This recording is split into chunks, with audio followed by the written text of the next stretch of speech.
శ్రీ సాయి సచ్చరిత్రము 20వ అధ్యాయము. ఈ అధ్యాయంలో దాసగణకు కలిగిన ఒక సమస్యను కాకాసాహెబు ఇంటిలోని పనిపిల్ల ఎట్లు పరిష్కరించెనో హేమాడ్ పంత్ చెప్పాను. మౌలికముగా సాయి నిరాకరుడు, భక్తుల కొరకు ఆకారం ధరించెను. ఈ మహా జగన్నాటకం నందు మాయ అను నటి సహాయంతో వారు నటుని పాత్ర ధరించిరి. సాయిని స్మరించి ధ్యానింతము కాక షిరిడీకి పోయి అచ్చటి మధ్యాహ్న హారతి పిమ్మట జరుగు కార్యక్రమమును జాగ్రత్తగా గమనింతము. హారతి అయిన పిమ్మట సాయి మసీదు బయటకు వచ్చి గోడ పక్కన నిలిచి ప్రేమతోనూ దయతోనూ భక్తులకు ఊదీ ప్రసాదమును పంచిపెట్టుచుండిరి. భక్తులు కూడా సమానమైన ఉత్సాహంతో వారి సమక్షంలో నిలిచి వారి పాదములకు నమస్కరించి వారి వైపు చూచుచూ ఊది ప్రసాదపు జల్లులను అనుభవించుచుండిరి. బాబా భక్తుల చేతులలో పిడికిళ్లతో ఊది పోయిచు వారి నుదుటిపై తమ చేతులతో ఊది బొట్టు పెట్టుచుండిరి. వారి హృదయమున భక్తులేడ అమితమైన ప్రేమ. బాబా భక్తులని క్రింది విధంగా పలుకరించుచుండిరి. అన్న, మధ్యాహ్న భోజనములకు పొమ్ము. బాబా నీ బసకు పో. బాపు భోజనం చేయము. ఈ విధంగా ప్రతి భక్తిని పలకరించి ఇంటికి సాగనంపుచుండిరి. ఇప్పటికీ ఇది అంతయు ఊహించుకున్నచో ఆ దృశ్యములను తిరిగి చూచినంత ఆనందం కలుగును. మనోఫలకమున సాయిని నిలిపి వారిని ఆపాదమస్తకము ధ్యానితము. వారి పాదములపై పడి సగౌరవంగా ప్రేమతో వినయంగా సాష్టాంగ నమస్కారం అనర్చుచు ఈ అధ్యాయంలోని కథను చెప్పెదను. ఈశావాస్యోపనిషత్తు. ఒకప్పుడు దాసగను ఈశావాస్యోపనిషత్తుపై మరాఠీ భాషలో వ్యాఖ్య రాయటకు మొదలెడెను. మొట్టమొదట ఈ ఉపనిషత్తు గూర్చి క్లుప్తంగా చెప్పెదను. వేద సంహితలోని మంత్రములు కలదగటచే దీనిని మంత్రోపనిషత్తు అని కూడా అందురు. ఇందులో యజుర్వేదంలోని 40వ అధ్యాయము వాజసనేయ సంహిత ఉండుటచే దీనికి వాజసనేయ సంహిత ఉపనిషత్ అని కూడా పేరు. వైదిక సంహితలు ఉండుటచే దీనిని ఇతర ఉపనిషత్తుల కన్నా శ్రేష్టమని భావించదురు. దీనికి ఒక ఉదాహరణము ఉపనిషత్తులన్నింటిలో పెద్దదియగు బృహదారణ్యకోపనిషత్తు ఈ ఈశావాస్యోపనిషత్తుపై వ్యాఖ్య అని పండితులకు పాత్వలేకర్ గారు భావించి ఉన్నారు. ప్రొఫెసర్ రానడే గారు ఇట్లా అనుచున్నారు. ఈశావాస్యోపనిషత్తు మిక్కిలి చిన్నదైనప్పటికీ దానిలో అంతర్దృష్టిని కలిగించు అనేక అంశములు ఉన్నవి. 18 శ్లోకములలో ఆత్మ గురించి విలువైన అపురూపమగు వర్ణన, అనేక ఆకర్షణలకు దుఃఖములకు తట్టుకును స్థైర్యము గల ఆదర్శ యోగీశ్వరుని వర్ణనలు ఇందున్నవి. తర్వాతి కాలమున సూత్రీకరింపబడిన కర్మయోగ సిద్ధాంతముల ప్రతిబింబమే ఈ ఉపనిషత్తు. తుదకు జ్ఞానముకు కర్మలకు సమన్వయంగా ఉన్న సంగతులు చెప్పబడినవి. జ్ఞాన మార్గమును కర్మయోగమును సమన్వయం చేసి చెప్పుట ఈ ఉపనిషత్తులోని సారాంశము. ఇంకొక చోట వారిట్లనిరి.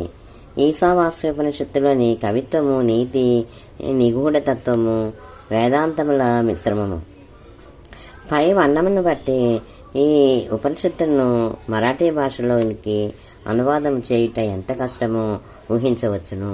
దాసగను దీనికి మరాఠీ ఓవి చందములో రాశాను. దానిలోని సారాంశమును గ్రహించలేకుండాచే తాను రాసిన దానితో అతడు తృప్తి చెందలేదు. అతడు కొందరు పండితులను అడిగాను, వారితో చర్చించాను. కానీ వారు సరైన సమాధానం ఇవ్వకుండిరి. కావున దాసగను కొంతవరకు వికల మనస్కుడయ్యాను. సద్గురువే బోధించుటకు యోగ్యత సమర్థత కలవారు. ఈ ఉపనిషత్తు వేదముల యొక్క సారాంశము. ఇది ఆత్మ సాక్షాత్కారములకు సంబంధించిన శాస్త్రము. ఇది జనన మరణములనే బంధములను తెగగొట్టు ఆయుధము లేదా కత్తి. ఇది మనకు మోక్షమును ప్రసాదించును. కనుక ఎవరైతే ఆత్మ సాక్షాత్కారము పొంది ఉన్నారో అట్టివారే ఈ ఉపనిషత్తులోని అసలు సంగతులు చెప్పగలరని అతడు భావించెను. ఎవరునూ దీనికి తగిన సమాధానము ఇవ్వనప్పుడు దాసగాను సాయిబాబా సలహా పొంద నిశ్చయించుకొనెను. అవకాశం దొరకగానే షిరిడీకి పోయి సాయిబాబాను దర్శించి వారి పాదములకు నమస్కరించి ఈశావాస్యోపనిషత్తును అర్థం చేసుకున్నట్లు తన కష్టములను చెప్పి సరి అయిన అర్థమును బోధింపమని వేడుకొనెను. సాయిబాబా ఆశీర్వదించి ఇట్లనెను, తొందరపడవద్దు, ఆ విషయంలో ఎట్టి కష్టమూ లేదు. తిరుగు ప్రయాణంలో విలేపార్లేలోని కాకాసాహెబ్ దీక్షితుని పనిపిల్లని సందేహమును తీర్చును. అప్పుడు అక్కడ ఉన్నవారి మాటలు విని బాబా తమాషా చేయుచున్నారని అనుకునేది. భాషాజ్ఞానం లేని పనిపిల్ల ఈ విషయం ఎట్లు చెప్పగలదని అనిరి. కానీ దాసగను అట్లా అనుకోలేదు. బాబా పలుకులు బ్రహ్మవాక్కులు అనుకొనెను. కాకా యొక్క పనిపిల్ల బాబా మాటలందు పూర్తి విశ్వాసం ఉంచి దాసగను షిరిడీ విడిచి విల్లేపార్లే చేరి కాకాసాహెబ్ దీక్షిత్ ఇంటిలో బస చేశాను. ఆ మరుసటి దినము ఉదయము దాసగడ నిద్ర నుంచి లేవగానే ఒక బీదపిల్ల చక్కని పాటను మిక్కిలి మనోహరంగా పాడుచుండెను. ఆ పాటలోని విషయము ఎర్రచీర వర్ణనము. అది చాలా బాగుండేననియు దాని కుట్టుపని చక్కగా ఉండేననియు దాని అంచుల చివరలు చాలా సుందరంగా ఉండేననియు ఆమె పాడుచుండెను. ఆ పాటను అచ్చుటచే దాసగను బయటకు వచ్చి వినెను. అది కాక పనిమనిషి నామ్యా చెల్లెలు పాడుచుండెను. ఆమె చిన్నపిల్ల. ఆమె చింకిగుడ్డ కట్టుకుని పాత్రలు తోముచుండెను. ఆమె పేదరికము ఆమె సంతోషభావమును గాంచి దాసగను ఆమెపై జాలిపడెను.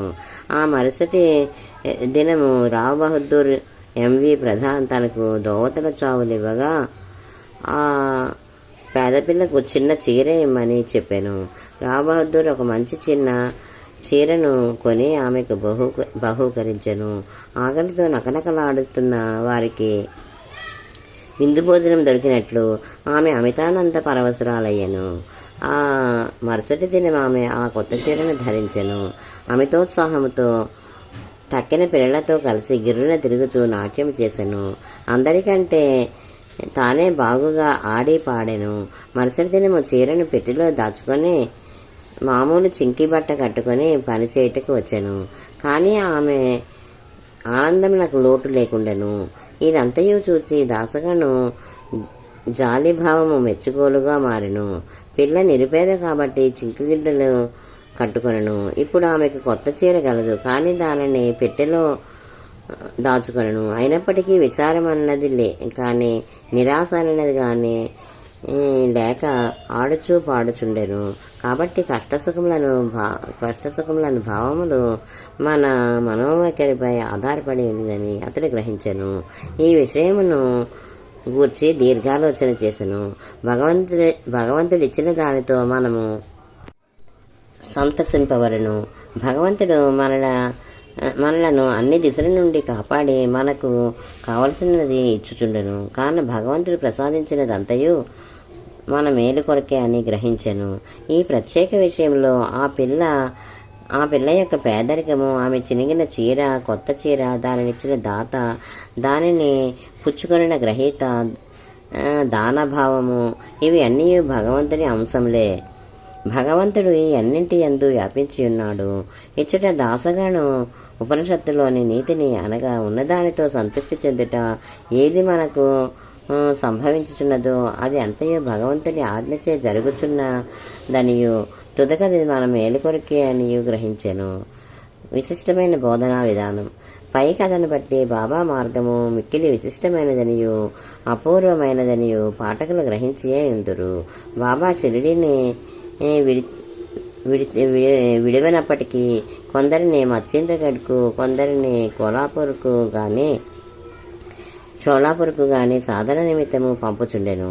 కొందరికి సాధారణ రూపంలో, కొందరికి స్వప్నావస్థలోనూ, అది రాత్రి గాని పగలు గాని కనిపించి కోరికలు నెరవేర్చుచుండెను. భక్తులకు బాబా బోధించు మార్గములు వర్ణింపనలవి కాదు.